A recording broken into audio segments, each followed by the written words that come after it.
Welcome to a new episode of Israel at War. I'm Phyllis Zimbler Miller, and my guest today is Elizabeth Burney. She is the National Director for Research and Special Projects at the Zionist Organization of America, which we will now call ZOA. Welcome, Liz.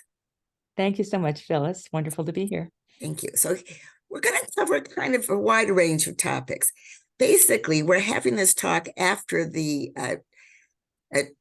congressional hearing 3 days ago, in which the president of Harvard, president of the University of Pennsylvania, and the president of MIT answered a working group's questions about the anti-Semitism that's been going on in their campuses. And Liz is an attorney, so we're going to get a legal look. So the first question I'd like to talk about, and then we have lots of others, is if any of you saw or read about the hearing that was quite long, about 5 hours. Okay, I'm not a lawyer, the defense of why these three elite universities, okay, full disclosure, I'm a Wharton grad alum, my younger daughter's a Penn alum. I counted this morning, 5 of my close family relatives are Penn or Wharton alums. Okay, so I have been following this event, and Liz and I may talk about it, from the September event on Penn's campus of the Palestinian Literature Festival. But before we get there, the defense was First Amendment rights, meaning when Representative Stefanik asked a simple yes or no question, if your students say, kill the Jews, is that against university policy? And I'll let Liz explain both the answer, the obfuscation answer, and the actual legal answer that could have been given. Okay, Liz, take it away.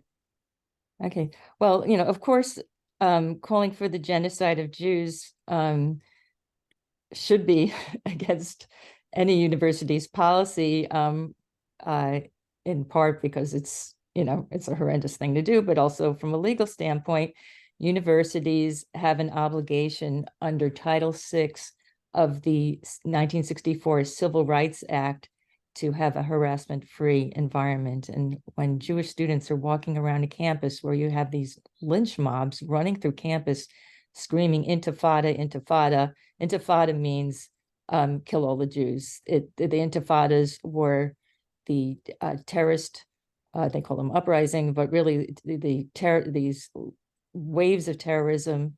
The first Intifada was from 1987 to 1991. The second one was from 2000 to 2005, and then the knife Intifada has been going on since about 2016. And these are basically, you've had thousands of Jews who were murdered and maimed in these intifadas. And when you call for intifada, you're calling for murdering Jews. There is, one of the Palestinian Arab organizations in the U.S. is called WOL, Within Our Lifetime, and one of their mottos is globalize the Intifada, which means go after all Jews throughout the world. They carried signs outside of our office recently, or on the street outside of our office in Midtown Manhattan. They have mapped Jewish organizations, synagogues in Boston and New York and elsewhere. So this is very, very serious what's going on, and it's extremely serious on the campus to call for intifada. And Elise Stefanik, who is a congresswoman from New York and a Harvard graduate, yes, at the hearing on Tuesday, I asked, what should have been a very simple question. She said, "Is calling for the genocide of Jews, does calling for the genocide of Jews violate Harvard's rules of bullying and harassment and the policies, the college policies?" And she asked that to each of the college presidents who were there. They all answered very similarly. I can go over the answers. Claudine Gay, who is Harvard's president, repeatedly insisted it depends on context. And they all use that phrase, it depends on context. And she also said that conduct is required. So it's not enough to threaten Jews with genocide. You have to actually, do something. You And have to kill someone, and then it's actually kill them. Yeah. And Elise Stefanik, Congresswoman Stefanik, made that point very clearly. she was She excellent. said, "Oh, what do you do? Do you have to actually commit the genocide? For this to be actionable on your campus?" So apparently, and the Zionist Organization of America, my organization, wrote an article about this, which I guess you saw, which is Right. why you invited me on. Yes. And we said, apparently threatening Jews with death is not enough. They actually have to carry out their threats before any possible action can be taken against them. And MIT's President Kornbluth similarly answered. She said, calling for genocide, of the Jewish people, quote, can be anti-Semitic depending on the context. And she only indicated that these sorts of genocidal chants would be investigated if the harassment is, quote, if it's pervasive and severe. So we asked in our article, how can a chant for the massacre of the Jewish people not be severe? And also, why would she say it has to be pervasive? I mean, how many times does an anti-Semitic lynch mob have to chant for Jews to be murdered for MIT's president to consider investigating and taking appropriate action against those people? And Liz Magill from University of Pennsylvania, again, she said it's a context-dependent decision. And I just have to also add that Elise Stefanik, Congresswoman Stefanik, gave each of these people multiple chances to answer the question the right way. I mean, she was just shocked at these responses. And she asked Liz Magill, okay, when Liz Magill said, it's a context-dependent decision. If the speech becomes conduct, it can be harassment. And notice she didn't even say that it is harassment if it becomes conduct, that the conduct just can, maybe it's harassment. And so Congressman Stefanik responded to Magill, conduct meaning the act of genocide. The speech is not harassment. This is unacceptable. And then I actually, if you'd like, I can read you the exchange with Dr. Gay. Which is also unbelievable. And she said, ahead. I've read it, but I think our listeners who haven't. Yeah. Okay. It's this Congresswoman Stefanik said, Dr. Gay at Harvard, does calling for the genocide of Jews violate Harvard's rules of bullying and harassment? Yes or no? I mean, this should have been a one-word answer. Yes. And then President Gay, it can be, depending on the context. And then Congresswoman Stefanik said, what's the context? And then President Gay said, targeted at an individual, targeted as an individual. Was a very, sort of garbled answer. Then Congresswoman Stefanik said, it's targeted at Jewish students, Jewish individuals. Do you understand your testimony is dehumanizing them? Do you understand that dehumanization is part of anti-Semitism? I will ask you one more time.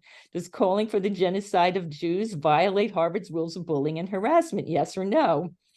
And then again, she's talked about crossing into conduct. And President Gay says, anti-Semitic rhetoric, when it crosses into conduct, that amounts to bullying, harassment, intimidation. That is actionable conduct, and we do take action. So it has to, again, she's saying, you have to have some kind of conduct. You can't just, even if you threaten people with murdering them, that's not enough. Okay, I want to make something really clear to our listeners. While on the streets at a protest, that, I'm not a lawyer, that could be allowed. At an individual workplace, university, company, you have the right to have rules that do not allow such language. So the fact that these universities insist at this congressional hearing that it depended on the circumstances, which is code for if it's about Jews, one thing, and if it's about every other minority, we would never allow it. So that's the part that is really upsetting. And I want to add something, and then we're going to go back to the main topic, although you'll see in the last couple of days, particularly at Penn, there's been an increased call for the resignation of Liz Magill. And okay, I won't give my opinion, except rightly so, because they prepared for these talks. I'm sure they had legal counsel. And yet, what they didn't do is put in place in the last 2 months policies that would make those an infringement on university policy. The most simplest thing that they could have done, because that would require that they take action against students and faculty who then cross the line. Am I saying this correctly, Liz, the lawyer? Well, I mean, I think, probably a lot of these university policies, it should be interpreted to, to just say that, yes, that this is not allowed under our university policies. All the university policies, don't allow harassment and bullying. Isn't this harassment and bullying? So I think that I don't even know that you have to change the policies in order for this to apply. I mean, it's nice to make the policies clear and say, yes, calling for genocide is harassment and bullying. But if you have a policy against harassment and bullying, that it should be sufficient for you to take somebody up on charges, or bring these students up on charges, or throw them out of the university and take disciplinary action against them. Certainly they would have done, as you said, certainly they would have done this if people called for the genocide of Blacks or gays or Muslims or any other group. Right, and that's they would have found a way to make sure that the anti-bullying and anti-harassment policies applied, and certainly they should apply here, even if they don't make them even more specific. And I want to roll back now to September. It's now December, in which the University of Pennsylvania was hosting. Okay, now we're going to get into wording. Penn insisted it didn't host groups on the campus, but then they gave them the space. So, okay. A 2-day Palestinian Literature Festival, with knowing anti-Semitic speakers, not just people who you could say they're anti-Semitic, but people who have gone on the record publicly making horrendous statements. And as Liz herself knows, and I've talked to people too, the university was told by organizations and donors before the event not to have it, that this was to invite these speakers to campus. And right before Yom Kippur was really not the right thing to do. It went forward. Liz might share with you a movie that she's seen that was shown that's now on Netflix, although there's a there's a project to take it off Netflix because it's so horrendously wrong. So imagine this happened like a week before October 7th. So already these Penn students who had attended, huge number. I mean, it wasn't one event. It was a whole weekend of speakers in different buildings. It was a whole thing. And now October 7th comes, and the Penn president is still not prepared to speak out against what's going on. And so to bring it personally, and I told Liz I was going to mention it, my younger daughter graduated Penn in 2005, and the daughter of a dear friend of mine graduated in 2006. And these two Penn students made up they went to services at Hillel every Shabbat to make up the conservative minyan, which was small compared to the Orthodox minyan at that time. I'm just speaking about in 2005. And my friend said to me after October 7th, what would you do if your daughter was still at Penn now? Would you bring her home?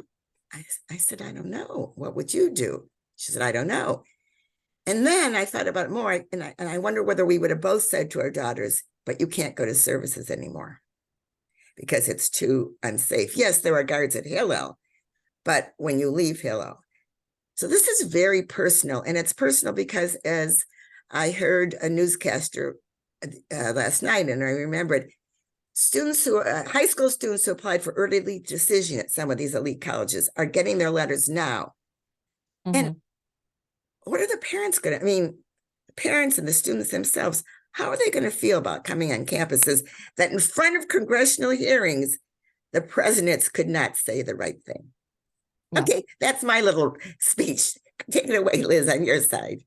No, I mean, certainly that's a concern for every Jewish parent, every Jewish grandparent. We're all really worried about our children, and and how, I mean, this didn't go on when we were at universities, and we're really upset about what they're facing today, obviously. And I mean, one of the things I would tell your listeners is that if they have a student at a college campus and they need help and they have harassment problems there, we're very involved in the legal efforts and bringing Title VI claims and so on. So, please feel free to contact the Zionist Organization's Center for Law and Justice, and we can help, and our campus people can help. But it's very frightening. It's really worrisome. And I guess you wanted me to speak a little bit about this quote, Palestine Rights, WRITES, hate fest that went on at University of Pennsylvania. This was from September 22nd to September 24th, that weekend, which is just 2 weeks before October 7th. We, the Zionist Organization, wrote a 10-page letter to Liz Magill and also Provost Jackson and Dean Flaherty at University of Pennsylvania, asking them to cancel this. And we went into great depth as to who the speakers were, what was going to be happening there. I mean, this wasn't just even run-of-the-mill anti-Semites. These were terrorists and terrorist supporters. There was a convicted terrorist. Our letter went on and on, with about a paragraph for each one, what the backgrounds were of these speakers. And it was absolutely shocking. And they still didn't do it. The university still didn't do anything. They didn't cancel it. And this was, sort of a real statement of, not caring about the impact on Jewish students. And, pretty much simultaneously with this festival, the Hillel House was vandalized at University of Pennsylvania. Yes. Just to mention, a couple of the backgrounds of the people who were speaking at this festival.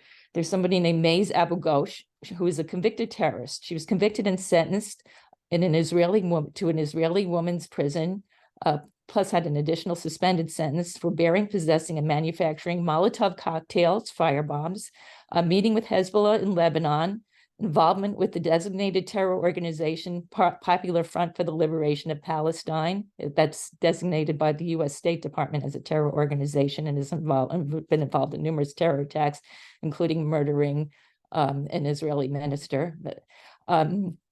With their student affiliate, Katub at Birzeit University, which is a terrorist hotbed. She was planning to open a Katub summer camp to indoctrinate and train PFLP recruits. And Katub explicitly supports violence as the only road to Palestine. She's also from a terrorist family. Her brother, Hussein Al-Ghosh, stabbed a 23-year-old Jewish girl to death in a supermarket, stabbed and seriously wounded another woman, and then shot at a security guard. And he also planted bombs in the area. And her cousin, also named Hussein Al-Ghosh, was killed while perpetrating a car ramming attack. And almost, when we went up and down the line of the people who were speaking there, and each one had a horrendous background. Okay, then there's Shireen Sakali.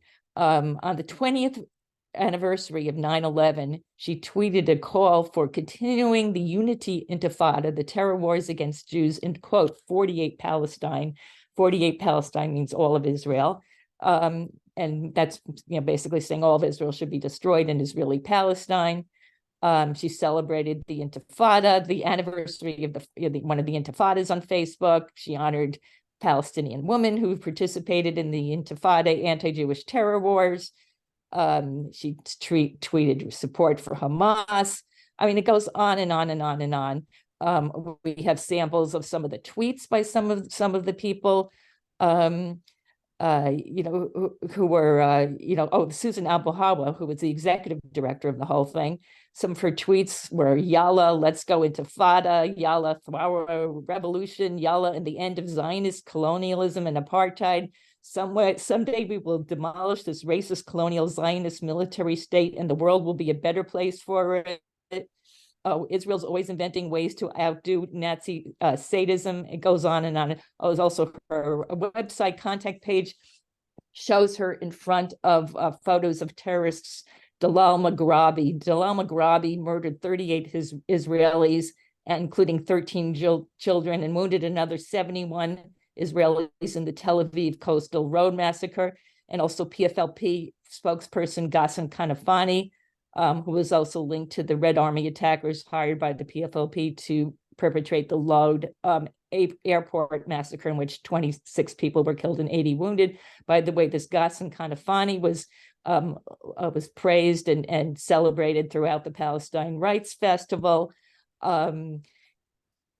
It goes on. Okay, here's another one. Ava Ghanemeh. She started the SJP chapter at RISD, the Rhode Island School of Design. Let me explain what SJP is. Students for Justice in Palestine. That is a hate group on many campuses. Brandeis University did a study as to what are the factors that contribute to campus anti-Semitism. And they found that the presence on a campus of an active SJP chapter is the largest the largest predictor that you'll have anti-Semitism on a campus. Students for Justice in Palestine chapters should be thrown out of every campus. They were recently suspended from Columbia. About 3 years ago, Fordham University, was brave and courageous enough to refuse to give SJP club status because they looked at their record. SJP and their lawyers, they had, the Palestinian groups have many lawyers sued to try to get official club status. That they won in the lower court, in the district court in New York, or the New York Supreme Court, I'm sorry. That's actually the lower court, even though it sounds like an upper court. Then fortunately Fordham appealed. We got involved with the case. We filed an amicus brief in the case, and fortunately on the appeal to the mid-level appeal court, SJP lost. The court agreed that there was good reason to keep SJP off the campus, and it went up, and SJP tried to bring it to the highest court in New York, the Court of Appeals, and the Court of Appeals refused to hear the case. So the law is in favor of throwing these people off of the campuses, and that should be done all over. It's an outrage what they do on the college campuses. But anyway, this woman, Ava Ghanemeh, who started the SJP club at RISD, her tweets included, quote, "Yeah, I support violent resistance. And what about it? Liberation by any and all means necessary. Resistance by any means necessary. And I stand by everything I said." Resistance is another way of saying violence. Israeli civilians don't exist. No, all lives mattering resisting a settler superpower. So, that totally dehumanizes Jews. Jews can't be civilians. Oh, she says, I want to fight Zionists in real life. Find me on RISD's campus. I'm ready. Oh, then if a Zionist breathes near me today, I will destroy you. And this is all before October 7th. Right. And so, okay, so let's get a little bit, maybe it's not so legal.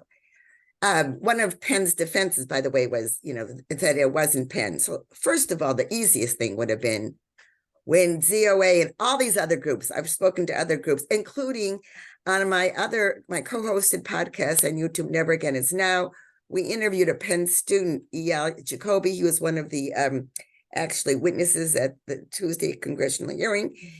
Great. I saw, he sent to me his letter that went over some of the speakers. I mean, so the easiest thing would have been to prove that Penn wasn't behind it was to just cancel the right to use all the rooms. Yes. Rent hotel rooms off campus. That would have been so easy to do if they really weren't sponsoring it. They didn't even do that. But I want to ask you, I mean, just mention Why there do were, you- there were several, there were 4 or 5 um departments at Penn who Yes, were sponsoring this, who yes, these were part of the university. I don't think they can't get away and say that they weren't sponsoring it yes, and I was very or upset that hosting it. one of them was okay. Let's the Center for Media and I forget the whole name, but I mean, like, why? So Mhm. the question is, why? I mean, why when a university? Okay, so I'm going to roll back even more. I understand that the university itself wasn't even aware in August when a Jewish group first went to them. They were monitoring it and they saw it. So already in August there was enough time to do something. I'm just saying it wasn't the day before that people such as ZOA said, this is what's going on. Why did they allow it? Why did they? I just don't know. I can't get past that. I just can't get past it. I think that they just don't, that there is this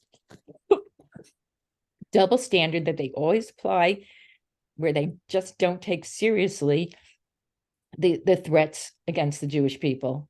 It's this constant. I mean, we've been, bringing cases against universities and dealing with the universities for the past 20 years, because this isn't a new problem. And and it's a constant effort to get them to do the same thing that they would do for any other group.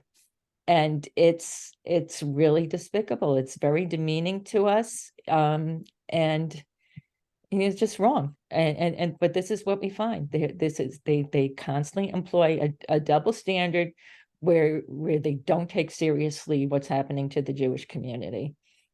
Not taking seriously and having a 2-day festival of hate are two Right.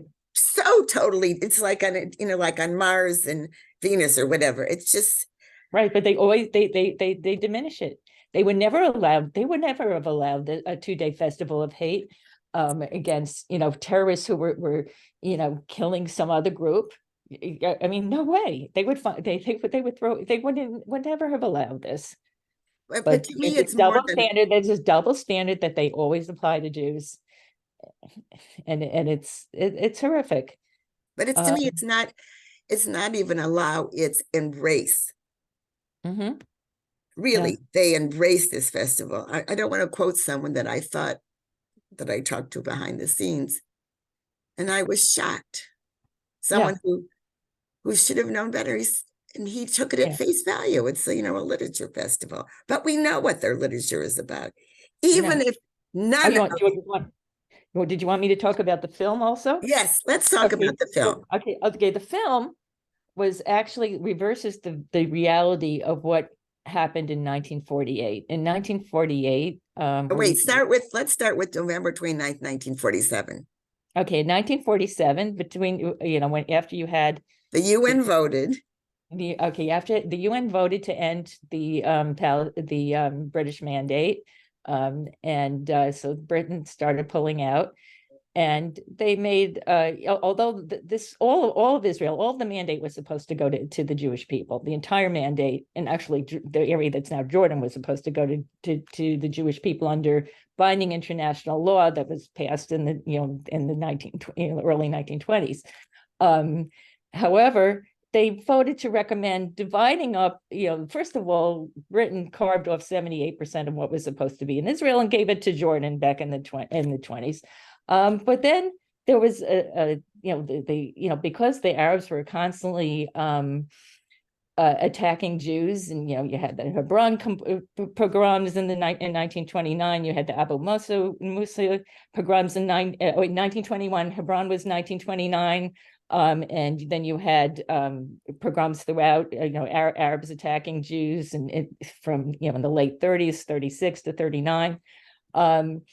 And then because of all this, the UN decided, well, they're going to send a committee over to try to, figure things out. So then they made this recommendation, which was passed along with the along with the decision that the mandate had to end, the British mandate had to end, just recommending that they would have a Jewish state and an Arab state in the remaining 22% of the area that was supposed to be all Jewish.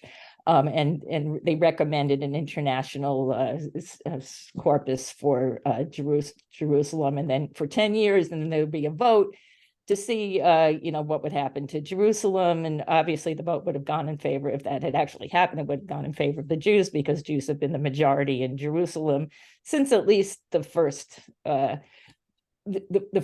census that was taken in the 1800s, in the Oh, wait.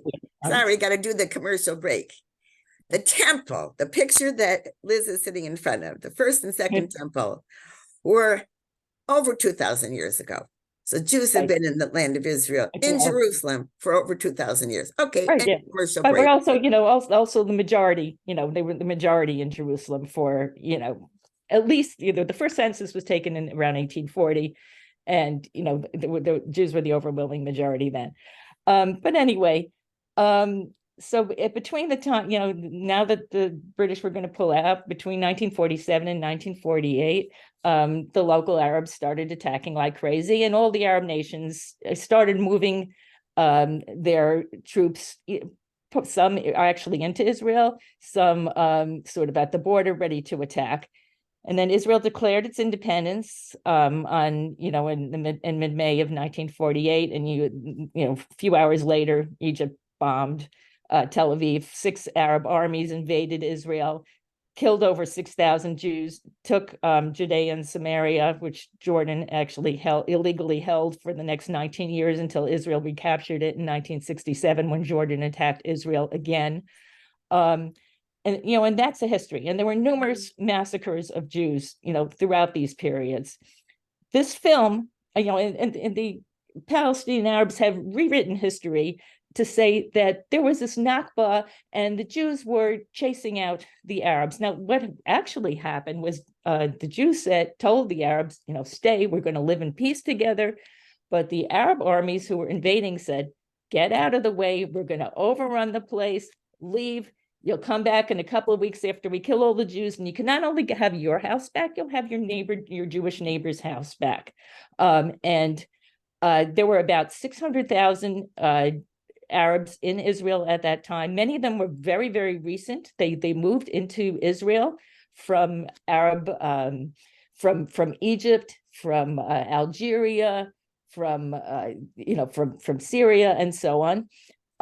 Because when more Jews came back into the area, the economy improved. They were draining the swamps and so on. So there were jobs there. These were not people who were living there forever and ever, but there were about 600,000 at the time. About 360, the best estimate is about 360,000 left, but they were not refugees. They were not thrown out by Israel. They left on their own because the Arab High Command told them to leave and was responsible for them leaving. But the Arabs started this narrative, years later, and it's so well documented what actually happened. But the Arabs started this idea that this was a Nakba. The Israelis were brutal, and they were chasing them out, and they were trying to kill them. And they made a film of a 14-year-old girl, which has this total reversal of history. And she's locked in a hidden storeroom, and Israeli soldiers are entering her previously happy Arab village and screaming, "Get out or be killed in your houses!" And then and through a crack in her hiding place, this 14-year-old girl watches Israeli soldiers, including an Israeli woman soldier, shoot an Arab family, including their young children, and then they leave a crying newborn Arab baby on the ground to die. And the head Israeli orders, kill the baby, but don't waste any bullets on it. They try to make the Israelis into these horrible, brutal people, which is actually what the Arabs did. On October 7th. On October 7th, also back in 1948. And then this 14-year-old girl then leaves her empty village, and she's got a knife in her hand. And I believe that symbolizes that violence is now justified, and the Arabs are the ones who need to defend themselves. So the full film portrays Jews committing atrocities against defenseless, peaceless Arabs. and it's an outrageous reversal of what actually happened. You had 6,000 Jews killed in 1948. They expelled Jews from their ancient homes in Jerusalem's Jewish quarter, from Judea and Samaria. The Jordanians destroyed 58 synagogues. They massacred the Jews of Kfar Etzion in Judea and Samaria after the Jews surrendered. They massacred a convoy of 78 doctors and medical personnel traveling to Hadassah Hospital. And then you had all the other massacres before that and since then. This is, and this is the kind of art that they showed, like pure propaganda. Israel's former finance minister, Avigdor Lieberman, said that this film's, quote, whole purpose is to create a false pretense and incite against Israeli soldiers. And Israel's former culture minister, Hilly Troper, said that this film depicts lies and libels, which is a very good way of describing it. And this is the kind of thing that was featured at this Palestine Rights Hate Fest. And we wrote about this. We put this in our letter. We explained what the film was, and it fell on deaf ears. They still went ahead with it. Wait, time for a commercial break.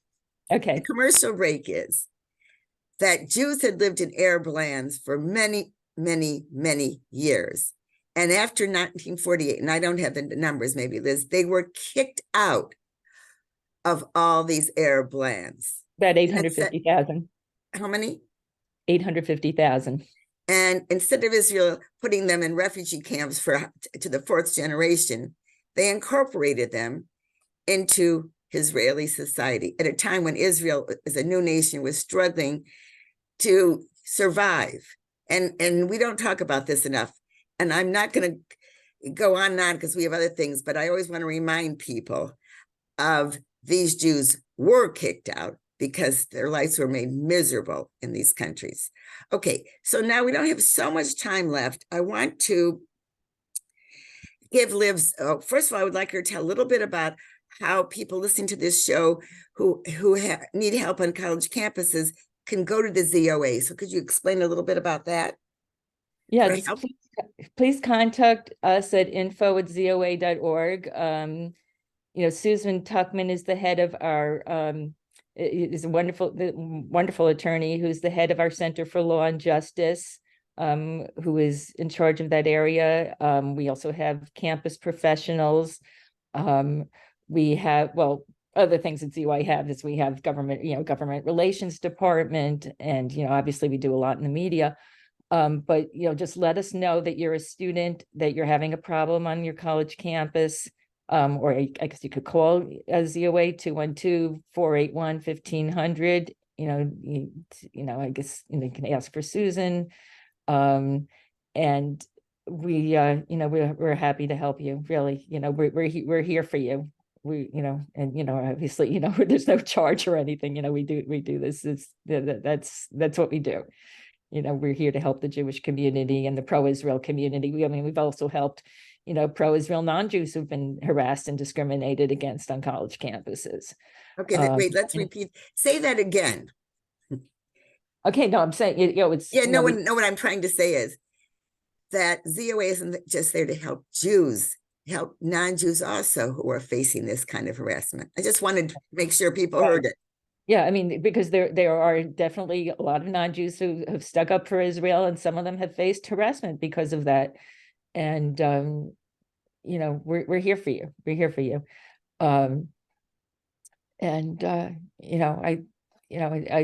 It's horrible that people are going through this, but we try to help every way we can, and we've had some good results.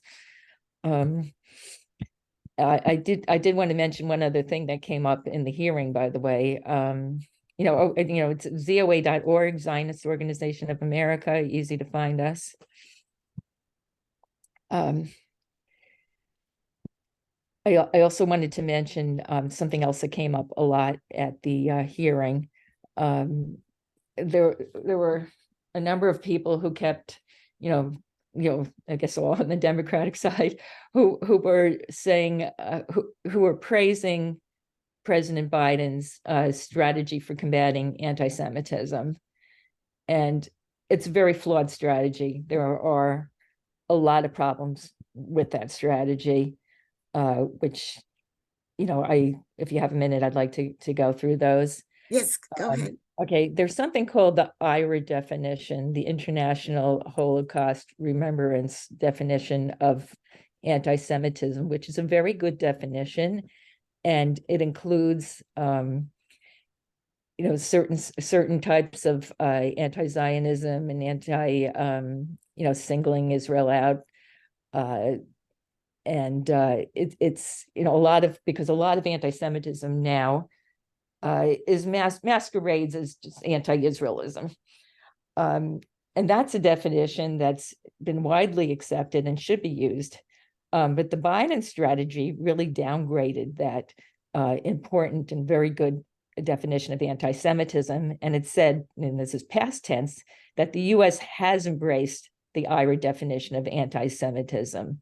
And that's a very soft, are they still embracing it or not? It's not clear. And then it said it appreciates, and then the Biden strategy said that it appreciates this dangerous nexus definition of anti-Semitism and other definitions. And these I don't other understand what you mean by nexus. Nexus, that's what it's called. It's these other definitions shield and permit anti-Semitism that is masked as hatred for the Jewish state and hatred for Zionism.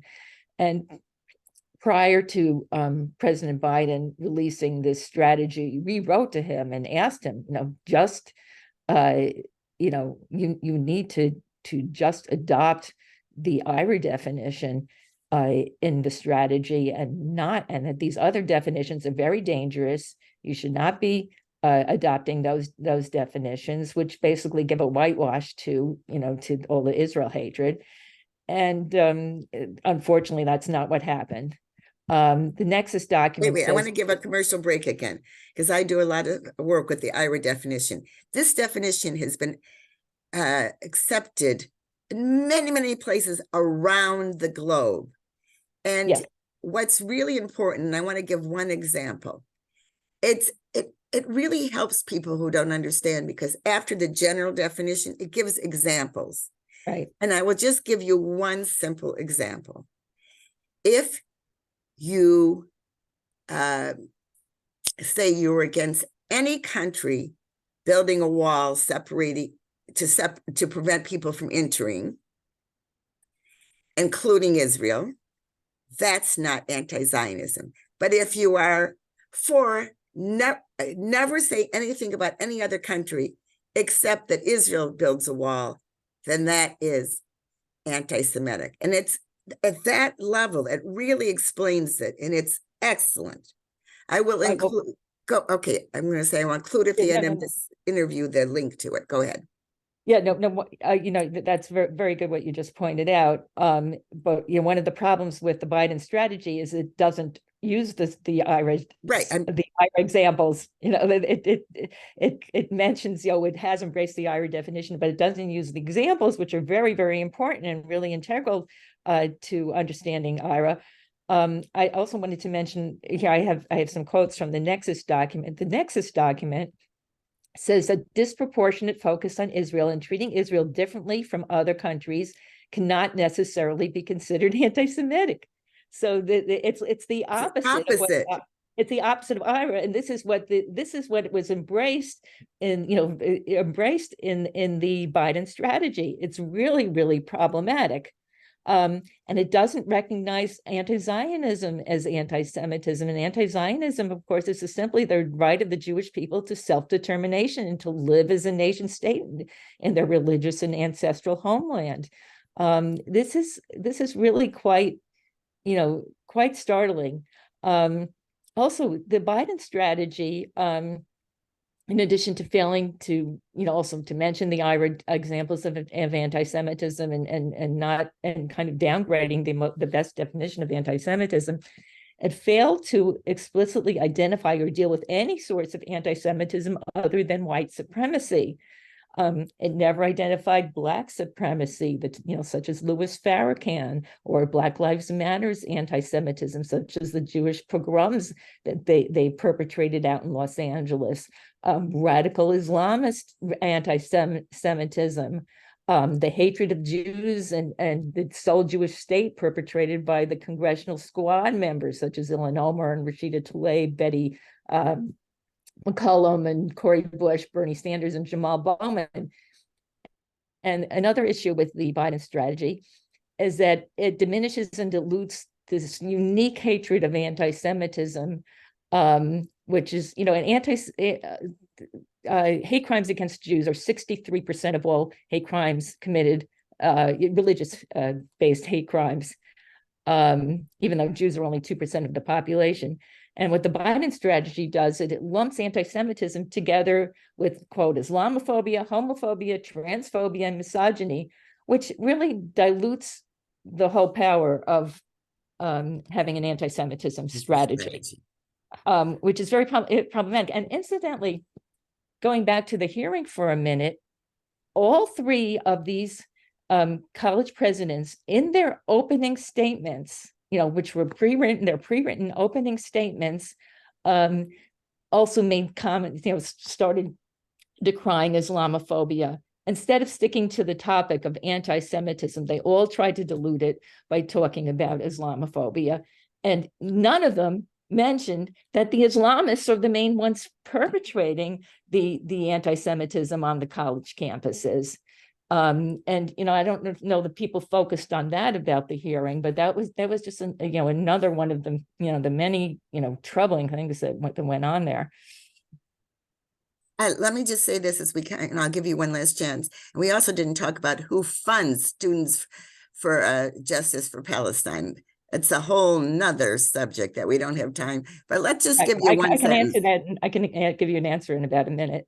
It's basically American Muslims for Palestine that's funding SJP, and American Muslims for Palestine. The top officials are the same people who were involved in funneling money to Hamas in the Holy Land Foundation trial. So, you know, there's a real Hamas link there. Yes, yes. Okay, good. You gave the short version, but that's what I wanted to bring up. Okay, we're coming to the end, but is there any other thing you think so important that you that we've missed that you'd like to say? And is there anything that any of us can do about this? I mean, you know, I've signed petitions through Alums for Campus Fairness, but I mean, really, what can we do about these college campuses? Well, you know, one of the things we do at ZOA is we send out action alerts. We sent out an in addition to writing this lengthy letter to President McGill, we sent out an action alert about it to our, you know, if you get on our mailing list, you'll get our action alerts. And there are lots of things that we come out and we ask people to do. I mean, you know, both on campuses and, you know, when there's a campus issue, you know, we'll tell you who to write to. We also were able to stop the council recently, you know, and I think a lot of it was due to our activists, you know, and we got them all writing to the Marriott Hotel and to, I guess it's the Hilton Hotel, to stop some other really horrible anti-Semitic groups from holding conferences there. One of them was CARE, the Council on American Islamic Relations. Incidentally, the Biden strategy also included CARE. Yes, which is a very big problem. As you saw this week, okay, I don't want to misquote who said it. One of the top CARE officials said that Israel does not have the right to defend itself. Right. I mean, they're always coming out with terrible statements.